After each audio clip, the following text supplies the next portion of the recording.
hustle. Every day, all day. This is how. This is 97.9, the BOX. Man, listen. Earlier today, I was cracking up about your message to Anna Wintour over not being invited to the Met Gala. Now, how does the Cashmere King? You live down the street from the venue. How do you not get an invite? That's what I'm trying to figure out. It's been a sort of ongoing tug of war, about not going to the Met Gala, just because I think it's such a New York event. And I don't even know if I would be equipped to dress appropriately, but I would figure it out. I know that my wife would have a good time, and it's a spectacle. And, me being, a New Yorker and living so close to the actual Metropolitan Museum of Art, I see it every year. And I just sort of like every year that I don't get invited, I step it up and, take my sort of dispute and my protest of the whole thing to the next level. It's all fun, just like the Met Gala is ridiculous. I sort of treat it with the ridiculousness that it deserves. Absolutely. And I was going to say, whenever I see you online or kind of moving around the city, you're a very casually dressed guy. So how does that look? Michael Rapaport, would you go all out? Would you keep it kind of I'd like go all out. Yeah. I would dress up like a vegetable or, like a tree or a cheeseburger or a hypodermic needle or something that, would be respectful of the event. I'm definitely a casual, a low key dresser, but I would come up with something because I know that's what that's what the event is. Absolutely. And I saw in the video that I'm referencing, you held up, I think you had the Travis Scott low tops. Is that what you were showing? Yeah. I had some Travis Scott custom joints. So they were really cool, and I was just making fun because I felt like my sneaker game is definitely Met Gala ready, Met Gala level. So yeah. I didn't get an invite. I haven't gotten an invite to next year's gala, but I'll be here ready to protest if need be. They got to let you up in that joint, man. Travis is a H-Town guy. Yep. You're a New York guy. Yep. When it comes to New York fashion, sneakers are a big part of the culture. Since you held those sneakers up, I got to get your top 3 sneakers of all time. Man, that's tough. I got to go with the Jordan 1, obviously. I got to go with the Jordan 4, and then I have to go with like some New Balance 990s or something like that. Like I'm definitely a New Balance dude and a Jordan dude. Like I don't really sway away from that. The Travis Scotts are dope. Very dope. I mean it's such a cool design. With the backwards and the little print thing in the back and the little sort of hidden little things throughout the sneaker. Those are dope, but he's got a ways to go before he reaches the Jordan level and the New Balance level. So those would be my top 3. That's a nice 3, and it's crazy because for a long time, New Balances didn't get quite the respect they deserved everywhere. Yeah. But I see that changing. Like it's getting different right now for them. Definitely getting different. And like I said, I'm definitely a New Balance, aficionado, and I've been rocking them before they, became trendy. It's sneaker of the middle-aged white Jewish man. It's definitely our sneaker first. But I'm glad everybody else is rocking it now. Absolutely. Now, I'm going to talk about your show this weekend at Houston Improv. But before that, I got to congratulate you. It's an exciting time in New York. Your Knicks are out there making things happen. How do you feel? You're a longtime Knicks fan, as everybody knows. I feel good. I feel optimistic. It's going to be a long series. I think, the Heat and the Knicks, I think we match up very well. Obviously Julius has been hurt and that Jimmy Butler was hurt, and it's definitely going to be about who could get on the court for both teams. But I'm excited about it. I mean, I would be, if the Knicks make it to the Eastern Conference Final, that would be such a big deal for New York. It's such a big deal for Knicks fans. And I think it's great for the NBA. I think that, the NBA, is shining when the Knicks are shining. It's New York City. It's the Mecca And it's the fashion capital of the world, and what it means to just not just pop culture but sports. I think it's great that the Knicks are doing well, and even if we don't make it to the Eastern Conference Finals, I think this is a huge step in the right direction, because I think it's not a fluke that we're where we are, and I think it would be fun. But I mean, if they made it to the Eastern Conference Finals and somehow made it to the finals, I don't even know what people would do, because it would be so out of left field. But listen, we're in game 2 right now, get ready to have game 3. So I'll keep it day by day. Absolutely. What are your predictions for the game Saturday night, game 3? Man, I'm never going to predict that the Knicks are going to lose. So I have to say the Knicks are going to win, but it's tough to win in Miami. Yeah. They get crazy down there. The fans are very, very, very passionate. I think the Heat's going to come out tough. Jimmy Butler's going to come out, but I think we're going to be able to win the game. I feel like I feel like every game in this series is going to be tight. I think it's going to be a grind out series. Absolutely. Speaking of this weekend, you will be in H-Town Friday night, Saturday night, 4 shows. What can we expect? We can expect a lot of trash talk. I like to make fun of everything. I definitely like to start with myself, because I feel like if you're going to give it, you got to be able to take it. Yes. I talk about being married, talk about being divorced, talk about some sports, talk about some politics, and everything in between. But it's definitely interactive. I like to talk to the crowd and mess around with the crowd. And I've never performed stand-up in Houston, so I'm looking forward to the 4 shows this weekend at the Improv, Friday night and Saturday night.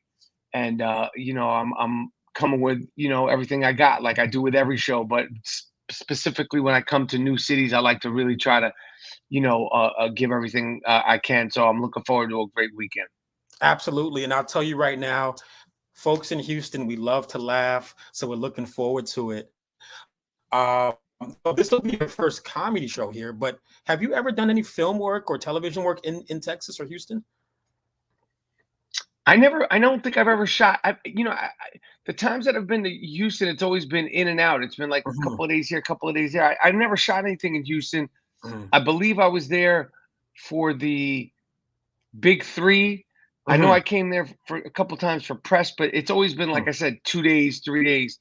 So I'm trying to make the best of my time, there this weekend, and eat some good food and get out and see the people. Yeah, man, get you some ribs. Stop by Turkey Leg Hut.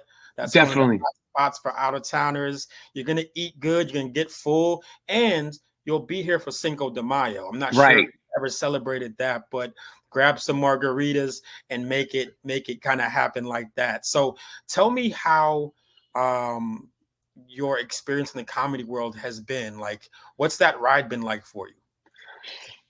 I started out when I was young. The first thing I did was comedy. I sort of thought I would be doing, one thing with my career. And then once I started acting, I fell immediately in love with acting, and excuse me. And, acting just made so much sense to me. I was just able to understand it. And then about 4 or 5 years ago, about a year and a half before the pandemic, I started doing stand-up again.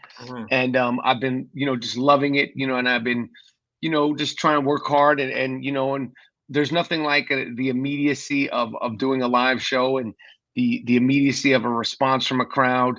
I just think that stand-up comedy is such a fun, exciting, creative format, because you as long as you're sort of living and taking in life, there's things to discuss when you're performing stand up. So I love doing it, and I'm back on the road, and obviously I'll be here this weekend doing shows, and I've been going from different city to different city, and I'm really having a good time with it. Absolutely. Got to ask this question. Who were some of the comics that influenced you? Or better yet, if you had to rank your top 5 comedians all time, who makes that cut? Well, Eddie Murphy was the first stand-up comic, that I fell in love with. Like a lot of people from my era, first it was, Saturday Night Live, and then it was the Delirious special, which was just like, you know, it's hard to explain if you weren't, you know, around during that time. You know, it was like, I mean, super viral. Like, you know, it was Mhm. like it wasn't like a normal special. Like it was like, you know, we'd watch it and watch it over and over, and people would talk about it, and it would be like, you know, sampled in hip hop songs, and you Mhm. know, then Eddie Murphy's explosion, like he was, it was like he was like a rock star, a pop star. He was like, you know, when you think of that time in the '80s, it was like Eddie Murphy was like Madonna or Michael Jackson, and Right, you know, he right. was a like a big part of that Yeah. time. So Eddie's is first and foremost. Richard Pryor, um, you know, I love George Carlin. Mhm. I love Rodney Dangerfield. He Yeah, still makes me laugh. It's yeah, so sort of silly and yeah. funny and unique. Chris Rock, you know, George Carlin. Those probably be the ones that are most, you know, that are most influential. But I mean, I could go on. There's so many, you know, lesser known ones, and you know, there's just so many great comedians from the past, and you know, it's a great time now. I mean, there's so many good comedians Right, of all. I mean, there's so many young comedians that are just killing it, and they're so talented and so unique, and there's so many voices and you know types of comedians, and you know races of comedians. I mean, comedy mm, is really having a huge um, big boom, another big boom right now, and I think it's great because at first and foremost, I'm a fan. right. So I you know I have so much respect for the comedian. So I'm just you know excited about comedy and you know what fans can get from comedy because you can really get anything from comedy at this point. Absolutely, absolutely. You mentioned going viral, and you know, I view comedy as very much an art form. The newer comedians now may not start out on stage; they might start out on social media. Do you think it's possible to still hone that comedic craft without doing the stage thing? Well, listen, when you can do great on social media, and I'm all for it, but Right. being in front of an audience, Hmm.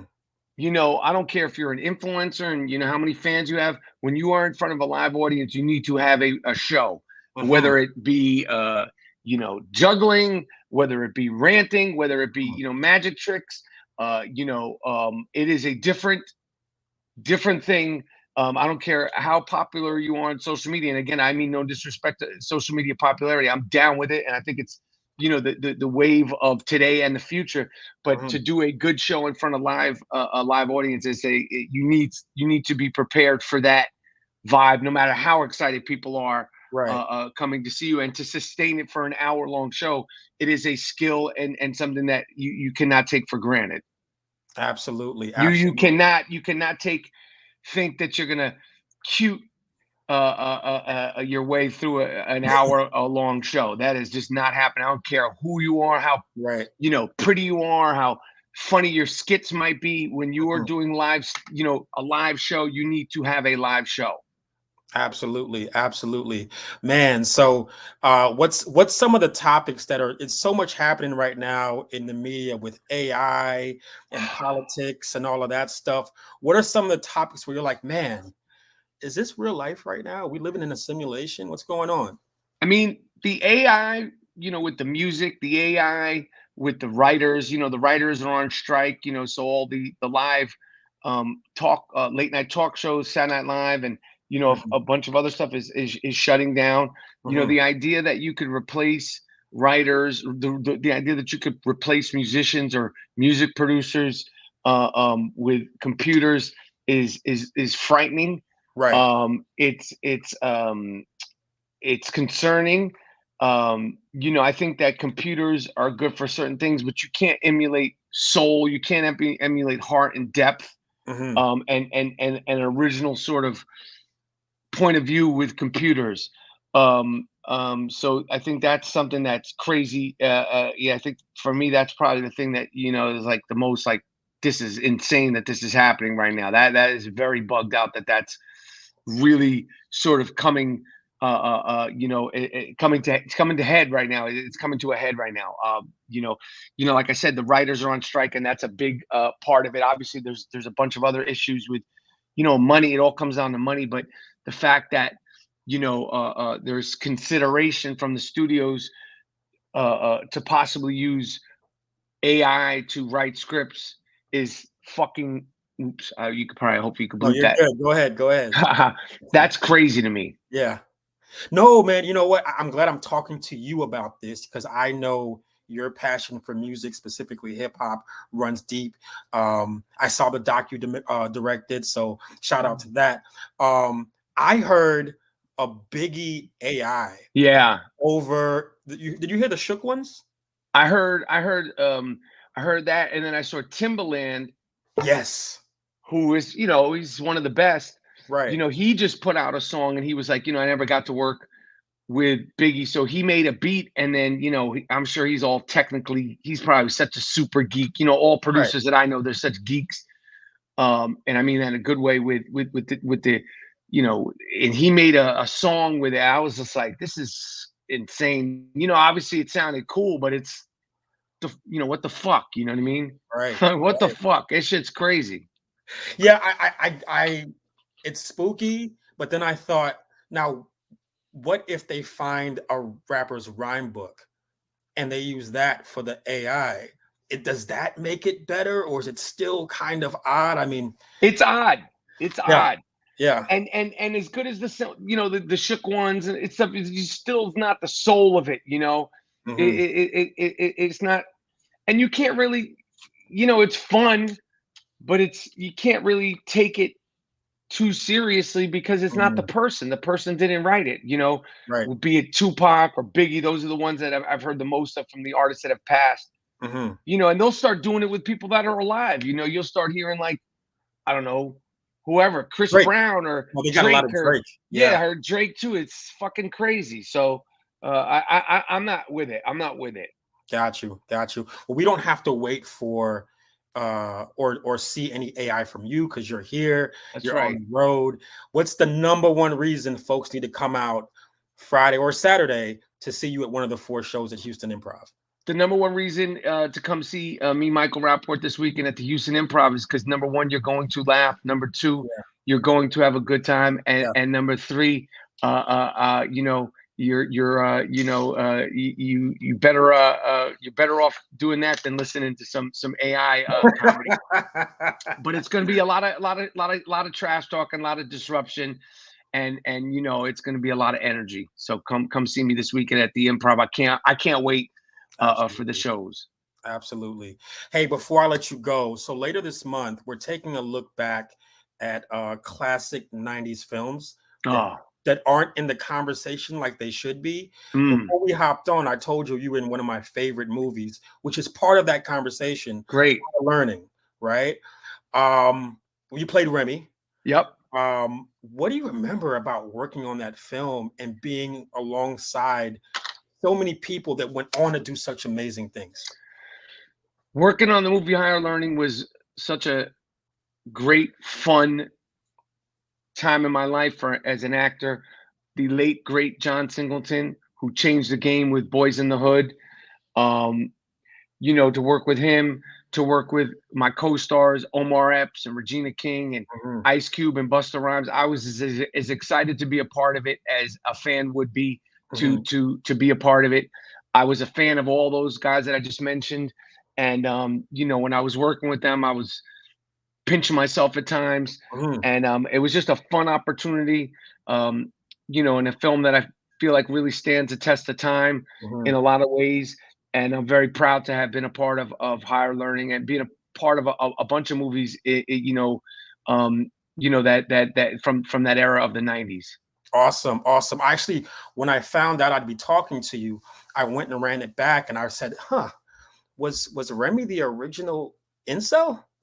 Was he?" Yeah, I mean, it's funny, people I played that character as genuine as I possibly can. I Mhm. wasn't playing it to be liked or disliked. I feel Mhm. like when you're playing any kind of character, you just want to be as human as possible. Mhm. And the character and what it represented, I obviously, didn't agree with it, but I want to do service to people that, you know, um and like I said, to do service to the character, and to do Mhm. service to a character, whether it's somebody who was doing terrible things or somebody who's a hero, you have to have a humanity to the character, because bad people don't think they're doing bad unless they're really, really bad and they've come to terms that they're bad. This character certainly, you know, didn't think he was doing bad. He was just, you know, going through a mental breakdown and you know, very vulnerable. And like I said, you know, any actor will tell you, no matter how redeemable or not redeemable characters, you want to bring a humanity to it. That's the number one thing any performer, any actor will try to do, and that's what I tried to do with that part. You knocked it out the park, man. I mean, even Jay-Z referenced Remy on Reasonable Doubt. So that's right. You know, it's like iconic film, iconic character. It speaks a lot to what we're seeing now. You know, with 100%, 100%. Yeah, it's crazy. Watching it now, I'm like, this is what everyone's talking about, but this movie was 95. Anyway, it's crazy. It's crazy. Once again, man, thank you. I'll be there to see you Saturday night, Houston Improv. I appreciate it. And get you some good food when you touch down, man. I will. Good. Yes, I'm gonna definitely eat. I'm definitely gonna eat. I'm gonna barbecue, get some barbecue and some seafood, and you know, and I'll be at the shows. You know, giving it my all. And I appreciate you having me. And definitely, please come say what's up after the show or before the show. Absolutely, man.